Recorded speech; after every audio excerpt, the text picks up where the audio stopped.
आज का टॉपिक है गांधी इरविन समझौता। तो आज हम यह जानेंगे कि गांधी इरविन समझौता कब हुआ था और यह समझौता होने के पीछे क्या कारण था, इसको जानने का हम प्रयास करेंगे। और गांधी इरविन समझौता जब हुआ तो किन लोगों ने गांधी जी का विरोध किया और क्यों विरोध किया, इसको आज जानने का प्रयास करेंगे। तो गांधी इरविन समझौता, हम अपने टॉपिक पे आते हैं।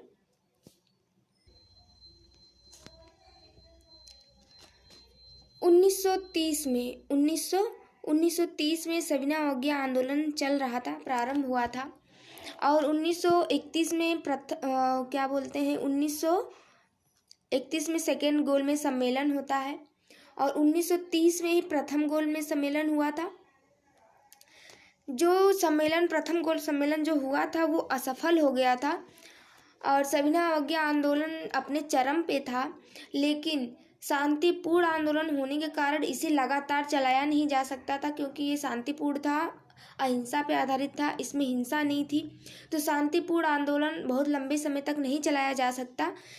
तो गांधी जी इस आंदोलन को स्थगित करना चाहते थे और गांधी जी की रणनीति ही थी कि संघर्ष करो, फिर विराम दो, फिर संघर्ष करो। ये गांधी जी की रणनीति थी। तो गांधी जी इस आंदोलन को क्या करना चाहते थे? स्थगित करना चाहते थे, क्योंकि शांतिपूर्ण तरीके से आंदोलन को बहुत लंबे समय तक नहीं चलाया जा सकता है। और दूसरा कारण ये था कि गांधी जी जब ये आंदोलन चला रहे थे तो उसमें महिला वर्ग, व्यापारी वर्ग, सब लोगों ने पार्टिसिपेट किया था। तो महिला वर्ग बहुत लंबे समय तक घर के बाहर नहीं रह सकती हैं। और दूसरा कारण ये था कि जो व्यापारी वर्ग थे, व्यापारी वर्ग भी अपनी दुकान की शटर को ज़्यादा लंबे समय तक बंद नहीं कर सकते हैं, अपनी दुकान को बंद नहीं कर सकते हैं। और दूसरी बात ये कि 1929 में आर्थिक मंदी आई थी भारत में, और क्या बोलते हैं कि ये एक अच्छा अवसर था पैसा कमाने का। आर्थिक मंदी जो आई थी वो वैश्विक स्तर पे थी, तो भारत को पैसा कमाने का एक बहुत अच्छा अवसर था। इस कारण भी व्यापारी अपनी दुकानों को ज़्यादा लंबे समय तक बंद नहीं कर सकते थे। तो ये भी कारण था कि सविनय अवज्ञा आंदोलन को स्थगित किया जाए, रोका जाए। इसलिए गांधी जी का झुकाव इरविन की तरफ बढ़ा। और इरविन जो था जिसने फर्स्ट गोलमेज सम्मेलन आयोजित किया था। तो फर्स्ट गोलमेज सम्मेलन 1930 में हुआ था, जिसमें कांग्रेस ने पार्टिसिपेट नहीं किया था, भाग ही नहीं लिया था, क्योंकि आंदोलन उस समय चरम पे था। लेकिन प्रथम गोल सम्मेलन जो हुआ था वो असफल हो गया था। तो इरविन यह चाहता था कि कांग्रेस सेकेंड गोलमेज सम्मेलन में भाग ले। इस कारण भी इरविन गांधी जी की तरफ झुके। और दूसरा कारण ये भी था कि जो सविनय अवज्ञा आंदोलन चल रहा था उसकी लोकप्रियता बहुत बढ़ रही थी भारत में, और इसके कारण देश देश में, गांव गांव में, मतलब कि पूरे भारत में क्या बोलते हैं कि राष्ट्रीयता बढ़ रही थी, राष्ट्रवाद बढ़ रहा था, देश प्रेम बढ़ रहा था। इसको देख करके भी इरविन ये चाहता था कि इस आंदोलन को किसी न किसी तरीके से स्थगित किया जाए, किसी न किसी तरीके से रोका जाए। इसलिए गांधी जी और इरविन दोनों झुके एक दूसरे की तरफ, जिसके कारण ये क्या होता है, गांधी इरविन समझौता होता है। गांधी इरविन समझौता 5 मार्च 1931 में होता है। कब होता है? 5 मार्च 1931 में होता है गांधी इरविन समझौता। तो इसमें कुछ शर्तें रखी जाती हैं, जिसमें से कुछ शर्त गांधी जी की तरफ से होती है, कुछ शर्त इरविन की तरफ से होती हैं। तो गांधी जी ने इसमें जो शर्त स्वीकार की थी, इरविन ने ये कहा कि आप सविनय अवज्ञा आंदोलन को स्थगित करेंगे, जिसे गांधी जी ने स्वीकार किया। और सेकेंड गोलमेज सम्मेलन में कांग्रेस भाग लेगी, इसे भी गांधी जी ने स्वीकार किया था। तो यहाँ पे एक चीज़ ध्यान रखिए कि सविनय अवज्ञा आंदोलन को स्थगित किया जा रहा था। स्थगित करने का मतलब है कि इसे फिर से शुरू किया जा सकता है। स्थगित करने का मतलब रोका जा रहा है। अगर यहाँ पे लिखा रहता समाप्त करना, तो यानी कि सविनय अवज्ञा आंदोलन को हमेशा के लिए समाप्त कर दिया गया है, यानी कि दोबारा ये शुरू नहीं होगा। लेकिन सविनय अवज्ञा आंदोलन को यहाँ पे स्थगित किया जा रहा है, यानी कि दोबारा इसे प्रारंभ किया जा सकता है। गांधी जी ने इस शर्त को स्वीकार किया। और गांधी जी की तरफ से शर्त ये था कि जो नमक तटीय क्षेत्र हैं, समुद्र के किनारे नमक तटीय जो क्षेत्र हैं, वहाँ पे आप नमक बनाने का अधिकार दे देंगे भारतीयों को।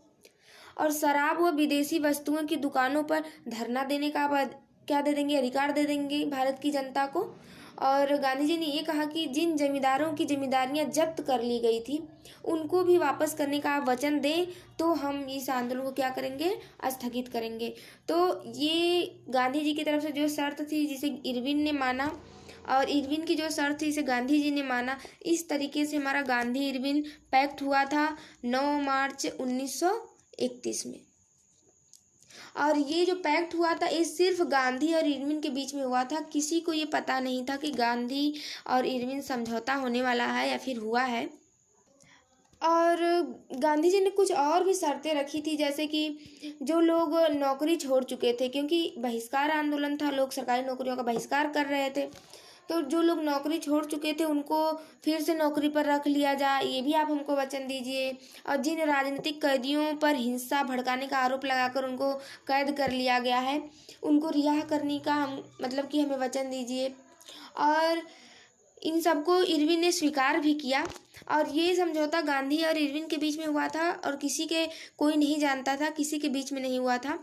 तो इसी को बताने के लिए गांधी इरविन समझौता जो हुआ था उनकी शर्तों को बताने के लिए और गांधी इरविन पैक्ट को मान्यता दिलाने के लिए कि मैंने ये मांग रखी है, ये मतलब शर्तें स्वीकार की हैं, इसको मान्यता दिलाने के लिए गांधी जी ने कांग्रेस का एक अधिवेशन बुलाते हैं जिसको बोलते हैं कराची अधिवेशन। कौन सा अधिवेशन? कराची अधिवेशन। कराची अधिवेशन होता है जिसकी अध्यक्षता किए थे क्या, सरदार वल्लभ भाई पटेल। कराची अधिवेशन का जो अध्यक्ष थे वे थे सरदार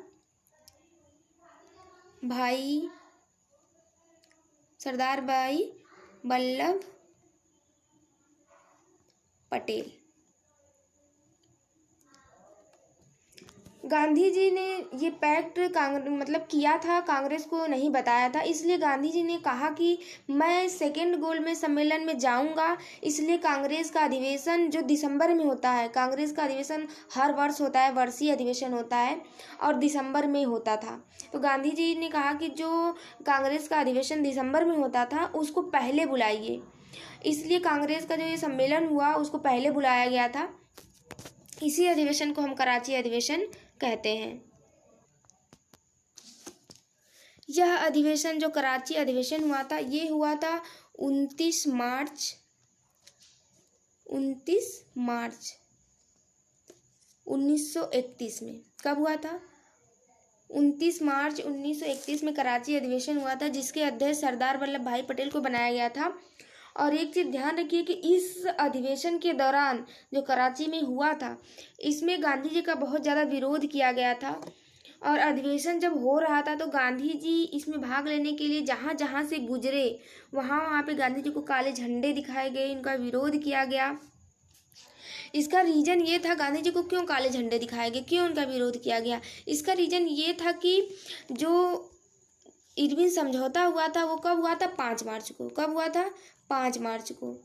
और इसी बीच 23 मार्च को क्या हुआ था? 23 मार्च को राजगुरु सुखदेव और भगत सिंह को क्या किया गया था? फांसी दी गई थी। तो इसीलिए इनको काले झंडे दिखाए गए कि अगर गांधी जी चाहते तो राजगुरु सुखदेव और भगत सिंह की फांसी को रुकवा सकते थे, लेकिन गांधी जी ने ऐसा नहीं किया। किसी किताब में या फिर कुछ इतिहासकार ये कहते हैं कि गांधी जी ने इस बात को भी रखा था लेकिन इरविन नहीं माना। लेकिन गांधी जी जो है कि राजनीतिक कैदियों को छुड़ाने की बात किए, नौकरी पे जिनकी नौकरी छूट गई है उनके नौकरी पे वापस जाने की बात किए, लेकिन इन लोगों की बात गांधी जी ने नहीं की, इसलिए इनका विरोध किया गया और काले झंडे इनको दिखाए गए। लोगों ने ये कहा कि गांधी जी अगर पैक्ट करने के लिए जब गए वहाँ पे अगर अड़ जाते कि मैं ये पैक्ट तभी करूँगा जब आप सुखदेव और राजगुरु भगत सिंह के फांसी को टालेंगे या फिर उन्हें आजीवन कारावास में बदलेंगे तभी हम ये पैक्ट करेंगे, तो शायद राजगुरु सुखदेव और भगत सिंह को फांसी नहीं होती। इसलिए इस अधिवेशन में गांधी जी का क्या किया गया था? बगावत किया गया था।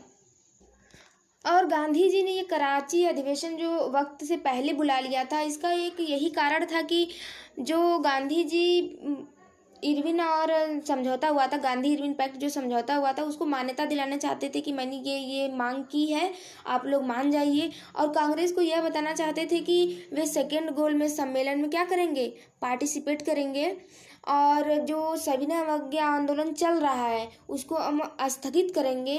इसीलिए इन्होंने ये मूवमेंट किया, यानी कि जो कराची अधिवेशन है, जो अधिवेशन दिसंबर में होता है, उसे उन्होंने वक्त से पहले बुला लिया था। कब बुला लिया था? कराची अधिवेशन कब हुआ था? 29 मार्च 1931 में। इसलिए गांधी जी ने इसे पहले बुलाया था, ये बताने के लिए। और कभी कभी क्वेश्चन पूछता है कि कांग्रेस का कराची अधिवेशन महत्वपूर्ण क्यों माना जाता है। तो इसके 3 बहुत महत्वपूर्ण मतलब कारण हैं जो इसको बहुत महत्वपूर्ण बनाते हैं। वह है जैसे कि इस अधिवेशन में सबसे पहले आर्थिक कार्यक्रम प्रस्तुत किया गया, मौलिक अधिकारों का प्रारूप पेश किया गया, पूर्ण स्वराज को परिभाषित किया गया इसी कराची अधिवेशन में। इसलिए ये अधिवेशन बहुत महत्वपूर्ण माना जाता है। कराची अधिवेशन में पूर्ण स्वराज को परिभाषित किया गया।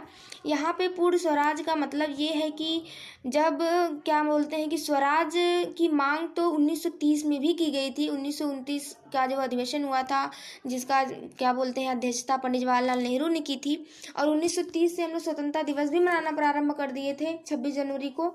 लेकिन वहाँ पे स्वराज का मतलब ये था कि हमें राजनीतिक स्वतंत्रता दी जाए, इसलिए वहाँ पे स्वराज शब्द लिया गया था। लेकिन यहाँ पर कराची अधिवेशन में पूर्ण स्वराज का मतलब ये था कि भारत में मतलब राजनीतिक आज़ादी के साथ साथ सामाजिक एवं आर्थिक आज़ादी भी हमें प्रदान की जाए, इसकी मांग की गई थी कराची अधिवेशन में। क्यों मांग की गई थी पूर्ण स्वराज का, किस कारण मांग की गई थी, किसका प्रभाव पड़ा था भारत पे? तो उस समय कुछ दिन पहले, कुछ वर्ष पहले रूसी क्रांति हुई थी। कौन सी क्रांति हुई थी? रूसी क्रांति हुई थी 1917 में। कब हुई थी? 1917 में। तो 1917 में रूसी क्रांति हुई थी, जिसका भारत पर बहुत ज़्यादा प्रभाव पड़ा, और इसी समय वामपंथी आंदोलन भी बहुत तेज़ गति से चल रहा था, इसका भी भारत पर बहुत ज़्यादा प्रभाव पड़ा। और 1931 तक पहुँचते पहुँचते भारत में वामपंथी आंदोलन का प्रभाव इतना बढ़ गया, और उन्होंने यह कहा था कि अगर अंग्रेज़ों ने भारत को आज़ाद कर भी दिया, मतलब कि वामपंथी जो लोग थे उन्होंने ये कहा कि अगर अंग्रेज़ों ने भारत को रिहा कर भी दिया, फिर आज़ाद कर भी दिया, तब भी यह आज़ादी कुछ लोगों तक ही सीमित रहेगी। वो ऐसे सीमित रहेगी कि जैसे पिछले 150 सालों के मतलब 150 सालों में ब्रिटिश शासन के अंतर्गत अगर कुछ स्वतंत्रताएं मिली हैं तो वो कुछ लोगों को मिली हैं, कुछ तबके लोगों को मिली हैं, जैसे कि जो जमींदार थे, जो बड़े लोग थे, उनको मिली हैं। आज भी दलित वर्ग को आज़ादी नहीं है, उनका शोषण जो है वो अंग्रेज़ों से ज़्यादा उच्च वर्ग के लोग कर रहे हैं, यानी भारत के ही उच्च वर्ग के लोग दलित का शोषण कर रहे हैं। इसलिए आज़ादी ऐसी हो जो राजनीतिक आज़ादी के साथ साथ आर्थिक आज़ादी लेकर भी आए और सामाजिक आज़ादी भी लेकर आए, तब वास्तविक मायने में भारत में पूर्ण स्वराज परिभाषित होगा। ये सोच करके कराची अधिवेशन में पूर्ण स्वराज को क्या किया गया? परिभाषित किया गया, पूर्ण स्वराज की मांग की गई थी। तो ये रहा हमारा गांधी इरविन समझौता और कराची अधिवेशन। तो आप इसके महत्व को भी बता सकते हैं कि जो सविनय अवज्ञा आंदोलन चल रहा था शांतिपूर्ण तरीके से, उसको आगे नहीं बढ़ाया जा सकता था, इसलिए गांधी जी ने इसको स्थगित कर दिया। और जिन लोगों ने नौकरी छोड़ दी थी, जो राजनीतिक रूप से कैद हुए थे, उनको गांधी जी ने छुड़ा लिया, और नौकरी जो लोग छोड़ चुके थे उनको नौकरी पर लेने का भी वचन लिया इरविन से। जमींदारों को उनकी जमींदारियाँ दे दी गई वापस, और नमक बनाने का हमें अधिकार मिल गया। तो ये रहा महत्व गांधी इरविन पैक्ट का, और ये परिणाम में भी आप लिख सकते हैं कि गांधी इरविन समझौते का परिणाम क्या हुआ, ये भी इसको बता सकते हैं। तो आज का ये टॉपिक यहीं समाप्त होता है। तो कल मिलते हैं नेक्स्ट टॉपिक के साथ, तब तक के लिए धन्यवाद।